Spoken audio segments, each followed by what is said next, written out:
दुनिया की बदलती राजनीति में एक बार फिर भारत की बढ़ती वैश्विक अहमियत सामने आई जब अमेरिकी राष्ट्रपति डोनाल्ड ट्रंप की नीतियों से कनाडा पर आर्थिक दबाव बढ़ा। उसी वक्त कनाडा ने भारत का रुख किया। गणतंत्र दिवस के मौके पर भारत के विदेश मंत्री डॉक्टर एस जयशंकर और कनाडा की विदेश मंत्री अनीता आनंद के बीच हुई बातचीत को केवल एक औपचारिक कॉल मानना भूल होगी। ये बातचीत उस समय हुई जब अमेरिका ने भारत और कनाडा दोनों पर भारी टैरिफ लगाए हैं। ट्रंप ने कनाडा को चीन से व्यापार न करने की चेतावनी दी और कनाडा अब अमेरिका पर निर्भरता कम करने की रणनीति पर काम कर रहा। यानी साफ है कि वैश्विक भू राजनीति में नया समीकरण बन चुका है। अब सवाल है कि जयशंकर अनीता आनंद के बीच बातचीत में क्या कुछ चर्चा हुई। दरअसल विदेश मंत्री एस जयशंकर ने सोशल मीडिया प्लेटफॉर्म एक्स पर जानकारी दी कि गणतंत्र दिवस के अवसर पर उनकी कनाडा की विदेश मंत्री अनीता आनंद से उत्पाद बातचीत हुई। जयशंकर ने लिखा कि दोनों देशों के बीच द्विपक्षीय सहयोग को गहरा करने, आर्थिक साझेदारी, आर्टिफिशियल इंटेलिजेंस और उच्च स्तरीय संपर्क पर चर्चा हुई।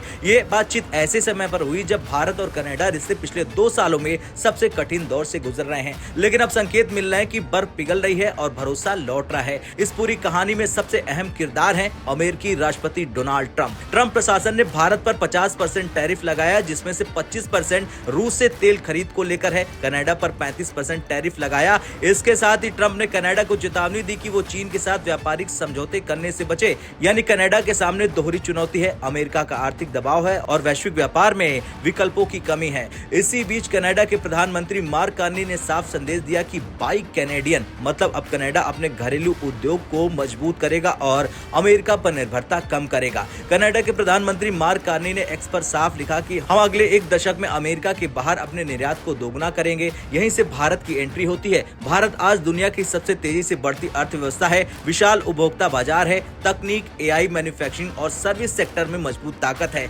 इसलिए कनाडा भारत को अब केवल एक देश नहीं बल्कि रणनीतिक साझेदार के रूप में देख रहा है। भारत में कनाडा के उच्चायुक्त दिनेश पटनायक ने बड़ा खुलासा किया। उन्होंने कनाडा के चैनल सीबीसी के पावर एंड पॉलिटिकल कार्यक्रम में कहा कि प्रधानमंत्री मार्क कार्नी आने वाले हफ्तों में भारत आएंगे। ये यात्रा भारत द्वारा 1 फरवरी को बजट पेश करने के बाद होगी और इसका मकसद है द्विपक्षीय व्यापार का विस्तार। पटनायक ने कहा कि ये इस बात का संकेत है कि सिस्टम में भरोसा वापस आ गया है। गौरतलब है कि भारत कनाडा संबंध पिछले 2 सालों से तनावपूर्ण है और उच्चायुक्त भी वापस बुला लिए गए थे। एक और बड़ा संकेत तब मिलता है जब प्रधानमंत्री नरेंद्र मोदी और प्रधानमंत्री मार्क कार्नी के बीच G20 समिट के दौरान बातचीत हुई थी।